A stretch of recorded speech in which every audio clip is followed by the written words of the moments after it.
Showbiz News! Showbiz Balita!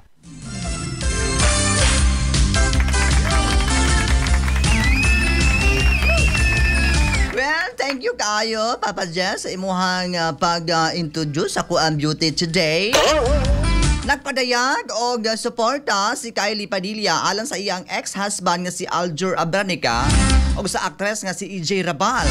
Human gibutiyag ni EJ nga siya usa na kainahan. Sa usa ka Facebook post, mingon si Kylie nga dugay na niya nga nahibaw-an ang sitwasyon apan ilang gipili nga unahon ang kaayuhan sa ilang mga anak.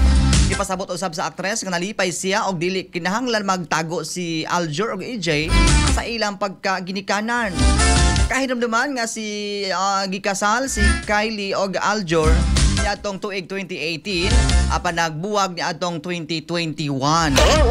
Ing anak kalala katropan Gisril og paringlar ang relasyon sa duruha kay mubura kaayo gali ka 2018 nya paingon sa 20 it hurts.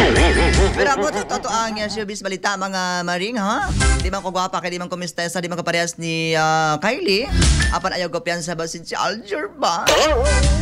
Bye-bye. Showbiz